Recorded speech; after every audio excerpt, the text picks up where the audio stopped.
Jacques vivait seul dans une modeste maisonnette aux portes du village de Valombre. Les années avaient courbé ses épaules sans éteindre la lumière douce de son regard. Veuf depuis 10 hivers, il gagnait son pain comme bûcheron, mais un mal persistant au dos l'avait contraint à ralentir son labeur. Ses réserves s'amenuisaient à l'approche du grand froid. Pourtant, chaque matin avant l'aube, Jacques s'agenouillait sur le sol de terre battue. « Merci pour ce jour nouveau, pour le souffle dans mes poumons, pour la mémoire de Claire qui réchauffe mon cœur. » Il nommait chaque bénédiction avec la précision d'un joaillier, comptant ses pierres. Ce matin-là, un vent glacial s'engouffrait par les interstices. Jacques n'avait plus qu'une demi-miche de pain dur. En sortant chercher du petit bois, il vit passer le chariot du meunier chargé de sacs de farine. Une faible lueur d'envie brilla en lui, mais il la chassa aussitôt. « Chacun sa part, » murmura-t-il. « La mienne est légère, mais elle est mienne. L'étranger à la lisière. » Alors qu'il ramassait des branchages, Jacques aperçut un homme assis sur une souche à la lisière de la forêt. Vêtu d'un manteau usé mais propre, l'étranger contemplait les arbres dépouillés. Son visage était d'une sérénité troublante. « Vous semblez égaré, monsieur, » proposa Jacques. « Puis-je vous aider ? Tout le monde est égaré à sa manière, » répondit l'étranger d'une voix douce comme le bruissement des feuilles mortes. « Mais certains le savent, et d'autres non. » Jacques hésita. « La nuit tombe tôt. Ma demeure est humble, mais vous êtes le bienvenu à mon foyer. » L'étranger inclina la tête. « Votre offre est plus rare que l'or, Jacques. » L'homme tressaillit. « Je ne vous ai pas donné mon nom. »« Les cœurs généreux portent leur nom visiblement, » répondit l'étranger avec un léger sourire. Dans la chaumière, Jacques partagea son dernier morceau de pain. L'étranger mangea avec une gratitude solennelle, puis posa sur Jacques un regard intense. « Pour ta générosité, je te confie une tâche. Demain, apporte ton unique couverture de laine à la veuve. Mélina qui tremble de froid depuis que son poil est brisé. » Jacques sentit une résistance instinctive. Cette couverture, Claire la lui avait tissée. C'était son dernier lien tangible avec elle. Mais il regarda les yeux de l'étranger et acquiesça. « Je le ferai. » L'étranger sourit. « Le don qui coûte est la seule offrande réelle. » Cette nuit-là, Jacques grelotta sous son manteau, mais un sommeil étrangement paisible le visita. Au matin, il plia soigneusement la couverture et se rendit chez la veuve Mélina. La vieille femme, aux mains déformées par les rhumatismes, pleura en recevant le cadeau. « Mon fils, tu n'as pourtant pas plus que moi. Nous avons ce que nous partageons, » répondit Jacques, surpris par ses propres paroles. En rentrant, il trouva sur sa table un pain frais, encore chaud, et une petite chaudière remplie de braises ardentes. Personne n'était entré chez lui. Le puits et l'enfant. L'étranger revint le soir suivant. Sans un mot, Jacques lui offrit la moitié du pain. Après le repas, l'étranger parla à nouveau. « Demain, va au puits central. Tu y trouveras un enfant pleurant parce que sa cruche est tombée au fond. Plonge pour la récupérer. » Jacques ouvrit de grands yeux. « Maître, le puits est profond et l'eau glacée. Mon dos? L'eau obéit à d'autres lois que la peur, » dit simplement l'étranger. Le lendemain, Jacques se rendit au puits. Un petit garçon de 6 ans sanglotait, penché sur la margelle. Sans hésiter cette fois, Jacques descendit dans le puits obscur. L'eau glaciale lui coupa le souffle. Ses doigts engourdis cherchaient, lorsqu'il sentit non seulement la cruche, mais aussi un objet métallique. La cruche était intacte. L'objet métallique s'avéra être une bourse ancienne, contenant assez de pièces d'or pour nourrir le village pendant 1 mois. L'enfant, fils du forgeron, courut prévenir son père. Celui-ci, ému, insista pour que Jacques garde la moitié du trésor. « Je n'ai fait que rendre service, » protesta Jacques. « Et ce service a révélé un trésor caché depuis des générations, » répondit le forgeron. « La part est juste. » Cette nuit, l'étranger écouta le récit en silence. « L'or n'est qu'un métal, Jacques, mais le courage qu'il a révélé est une monnaie divine. » Le festin des invisibles. La 3e tâche fut la plus surprenante. Avec l'or reçu, achète de la nourriture et prépare un festin. Invite non pas les notables, mais les affamés que personne ne voit. Jacques obéit. Le soir venu, sa chaumière et le jardin débordaient d'êtres oubliés qui mangeaient, riaient timidement, échangèrent des regards incrédules. Au plus fort du repas, un homme aux vêtements fins s'approcha de Jacques. « Je suis le médecin du comte. Vous avez réuni ici ceux que notre société préfère ignorer. Le comte finance un hospice pour les indigents. Je cherche un intendant intègre pour le gérer. Cet homme, c'est vous. » Jacques, stupéfait, chercha des yeux l'étranger. Il l'aperçut assis à l'écart, partageant son pain avec le vieux Martin. Leurs regards se croisèrent, et dans les yeux de l'étranger, Jacques vit briller toute la compassion du monde. Plus tard, lorsque les derniers invets furent partis, l'étranger posa sa main sur l'épaule de Jacques. « Regarde autour de toi. Qu'as-tu maintenant que tu n'avais pas il y a 3 jours ?» Jacques contempla la pièce. Une maison toujours humble, mais un cœur rempli de visages nouveaux. Une mission. De l'espérance. Mais comment l'as-tu obtenue? En donnant ma couverture, en plongeant dans le puits, en offrant le festin. L'étranger hocha la tête. La bénédiction déguisée n'était pas dans la couverture, mais dans la chaleur humaine que tu as découverte en la donnant. Elle n'était pas dans l'or, mais dans la profondeur de ton propre courage. Elle n'était pas dans le festin, mais dans la communauté ressuscitée. L'étranger se leva et sa stature sembla s'agrandir. Tu m'as accueilli alors que tu n'avais rien. Chaque fois, tu as cru que tu perdais quelque chose. Chaque fois, tu as reçu davantage, mais pas comme tu l'attendais. Jacques tomba à genoux. Qui êtes-vous? La voix devint multiple comme le bruissement d'une forêt. Je suis celui qui transforme le pain partagé en festin éternel, celui qui déguise les bénédictions en épreuve pour que vous découvriez les trésors cachés en vous-même. Une paix immense inonda la chaumière. Jacques murmura « Pourquoi moi? Je ne suis qu'un pauvre bûcheron. » C'est précisément pourquoi, répondit la voix redevenue humaine. Les rois donnent de leur superflu. Les pauvres donnent de leur substance. Ton don était entier. C'est pourquoi ta bénédiction sera complète. L'étranger disparut comme il était venu. Jacques accepta la charge d'intendant, mais insista pour y travailler comme un serviteur parmi les autres. Il utilisa le reste de l'or pour améliorer les conditions des plus pauvres, avec une discrétion qui préservait leur dignité. Les années passèrent. L'hospice devint un lieu de lumière. Jacques ne prêchait jamais, mais sa manière d'être, toujours prêt à écouter, à partager, à s'asseoir au chevet des agonisants, parlait plus fort que les sermons. Un soir d'hiver, 20 ans après, un jeune médecin demanda à Jacques « Maître, quelle est votre philosophie ?» Jacques regarda par la fenêtre les premières neiges. « Un homme m'a appris que chaque geste de don est une graine. La bénédiction n'est pas dans la récolte qu'on espère, mais dans le mystère de la germination. Notre travail n'est pas de compter les épis, mais de semer avec confiance. » Il se tourna vers le jeune homme. « La plus grande bénédiction déguisée, c'est que plus nous donnons, plus nous découvrons que nous avons à donner. L'amour est le seul trésor qui se multiplie en se dépensant. » Cette nuit-là, Jacques s'endormit paisiblement dans sa petite chambre. Et ceux qui le veillèrent affirmèrent qu'un sourire d'une douceur extraordinaire illumina son visage lorsqu'il rendit son dernier souffle. Le décès de Jacques, survenu dans la paix d'un hiver doux, rassembla des personnes de toutes conditions aux portes de l'hospice. Dans son testament, Jacques n'avait légué aucun bien matériel. Sa petite chambre ne contenait qu'une Bible usée, un petit coffret en bois avec la couverture, tissé par Claire, rendu par la veuve, Mélina des années plus tôt, et une lettre adressée à celui qui cherchera la suite du chemin. Le jeune médecin qui l'avait interrogé, le docteur Lucas, se vit confier cette lettre. Jacques y avait écrit « À toi qui hérites de mes questions, sache que l'étranger n'est jamais vraiment parti. Il se déguise maintenant en visage de l'affamé, en regard de l'agonisant, en main tremblante qui cherche la tienne. Ma tâche fut de reconnaître Dieu dans un homme. La tienne sera de le reconnaître dans chaque homme. Prends mon coffret.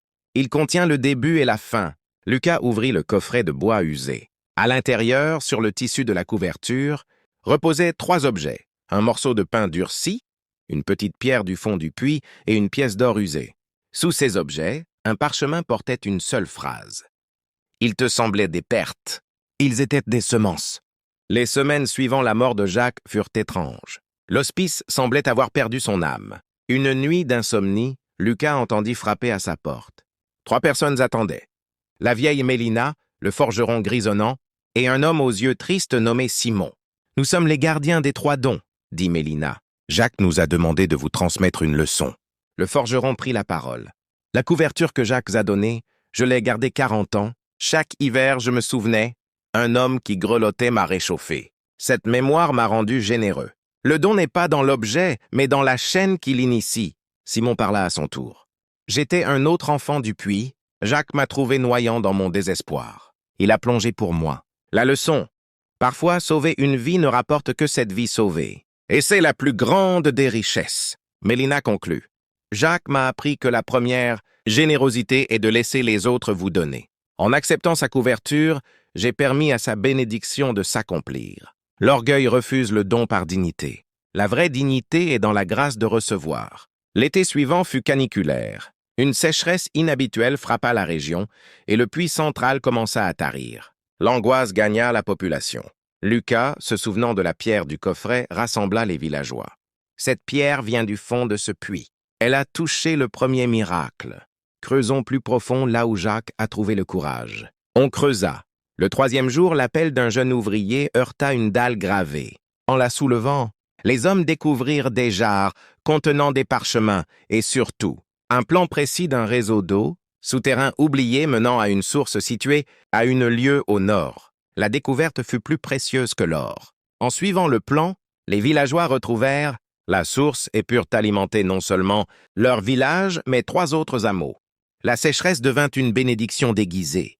Elle força la communauté à s'unir et à redécouvrir son histoire. Une année après la mort de Jacques, un homme élégant mais au visage marqué se présenta à l'hospice. C'était Gabriel, le fils unique de Jacques et Claire, dont personne ne connaissait l'existence. Parti 50 ans plus tôt après une violente dispute, il avait fait fortune avant de tout perdre dans un naufrage, qui avait emporté sa famille. « Je suis venu demander pardon à un père qui n'est plus là », avoua-t-il à Lucas. « Je découvre qu'il est mort entouré d'amour, laissant un héritage que l'argent ne peut acheter. » Lucas lui montra la lettre et le coffret. En voyant le morceau de pain durci, Gabriel pleura. « Ce pain, c'était notre dernier repas ensemble.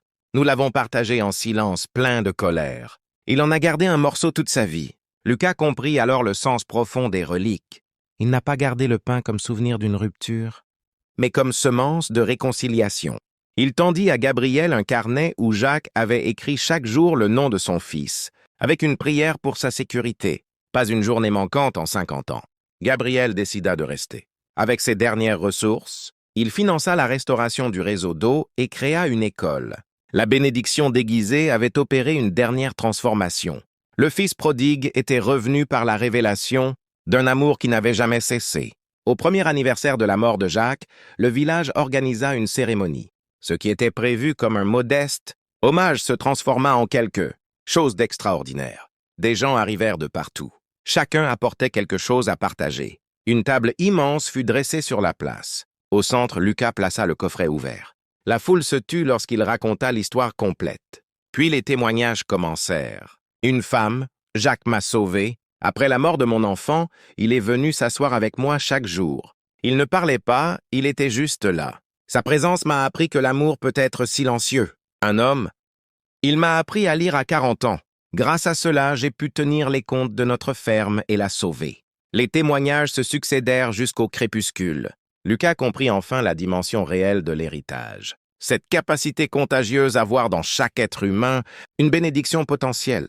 Les années suivantes virent la transformation discrète mais profonde de Valombre. L'esprit de Jacques semblait s'être diffusé comme une teinture dans l'eau. Un conseil des sages fut créé, composé non des plus riches, mais de ceux reconnus pour leur sagesse pratique. Les décisions importantes étaient prises après avoir écouté les plus vulnérables. L'hospice devint un centre communautaire où on enseignait des métiers, partageait les récoltes et où les anciens transmettaient leurs histoires. Lucas resta, épousa la fille du forgeron et eut 3 enfants. Gabriel trouva enfin la paix. « Je comprends maintenant », confia-t-il à Lucas.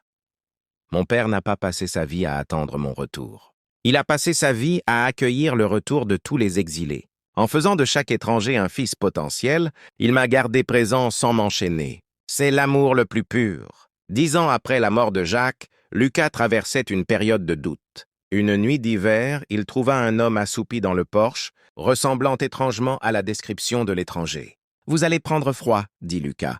« Et toi, tu vas prendre de l'usure, » répondit l'homme. « On dit que tu diriges avec sagesse, mais ton cœur s'essouffle. » Stupéfait, Lucas l'invita à l'intérieur. L'homme posa des questions qui remuaient ses certitudes. « Quel est le prochain don qui te coûterait vraiment ?» demanda-t-il finalement. Lucas réfléchit. « Ma position, ma sécurité, ma réputation de sage successeur. » L'étranger hocha la tête. Jacques a compris que la bénédiction ultime est de devenir soi-même un déguisement à travers lequel d'autres peuvent percevoir la grâce. Tu portes son manteau, mais sous ce manteau, qui es-tu? Au matin, l'homme avait disparu. Sur la table, Lucas trouva un petit caillou identique à celui du coffret et un mot, Le puits n'est jamais le même. Plonge à nouveau. Lucas suivit l'invitation. Il démissionna de sa position pour retourner simplement soigner, écouter, être présent. Contre toute attente, cela libéra d'autres vocations. Le Conseil des sages prit en charge la direction collégiale, découvrant que la sagesse partagée est plus riche que l'autorité unique. Des années plus tard, très vieux, Lucas marchait dans le jardin avec sa petite fille. L'enfant demanda « Grand-père, c'est quoi une bénédiction déguisée ?» Lucas s'arrêta devant un chêne que Jacques avait planté. « Vois-tu cet arbre? Il était d'abord un gland si petit qu'on pouvait le perdre dans la poche. Enfoui dans la terre obscure, il a semblé disparaître. Pourtant, c'est là qu'il est devenu ceci. » Il cueillit un gland et le mit dans la main de l'enfant. Une bénédiction déguisée, c'est cela. Une semence qui ressemble à un objet perdu, mais qui porte en elle un monde entier. Jacques en était une. Nous en sommes tous, si nous acceptons de nous laisser enfouir dans l'amour pour renaître autre chose. Le soleil couchant dorait les feuilles. Quelque part, une cloche sonnait, et Lucas sut, comme Jacques avant lui, que l'étranger n'était jamais vraiment parti. Il se déguisait en chaque rencontre, en chaque besoin, en chaque moment où le cœur hésite entre se protéger et se donner. La bénédiction n'était plus déguisée pour ceux qui avaient appris à voir. Leçon ultime, l'histoire de Jacques et de ceux qui ont poursuivi son chemin nous enseigne que les bénédictions authentiques portent souvent le visage de leur contraire. La pauvreté peut être la richesse de celui qui donne, la perte peut révéler ce qui compte vraiment, et la mort d'un rêve peut être la naissance d'une vocation plus profonde. La véritable suite de toute bénédiction n'est pas dans sa conservation, mais dans sa transmission transformée. L'héritage spirituel ne se possède pas, il se pratique. Chaque génération reçoit non pas des réponses, mais des questions vivantes. Non pas des trésors à garder, mais des semences à planter dans le sol nouveau de son époque. La bénédiction cesse d'être déguisée lorsqu'on comprend qu'on en est soi-même le vêtement pour les yeux, qui ne savent pas encore voir. Et le cycle continue, de génération en génération, chaque cœur devenant à son tour un étranger mystérieux qui offre à d'autres la chance de découvrir leur propre trésor caché. Cette histoire vous a touché, interpellé ou inspiré? Cette parabole moderne sur la foi, la générosité et la façon de percevoir la grâce dans l'épreuve est au cœur de ce que nous explorons. Rejoignez notre communauté Les Secrets de la Spiritualité. En vous abonnant à la chaîne, vous découvrirez chaque semaine des contes et paraboles comme celle-ci pour nourrir l'âme et l'esprit. Des enseignements intemporels sur la sagesse, la résilience et la croissance intérieure. Des clés pratiques pour cultiver le sens du sacré dans le quotidien. S'abonner à la chaîne Les Secrets de la Spiritualité, lien à insérer. Nous adorerons apprendre à vous connaître. Dites-nous depuis quelle ville ou région vous nous suivez dans les commentaires ci-dessous. Ces connexions d'un peu partout dans le monde forment la belle toile de notre communauté. Un grand merci pour votre lecture et votre présence. Portez-vous bien et ouvrez l'œil aux bénédictions, même, surtout, déguisées.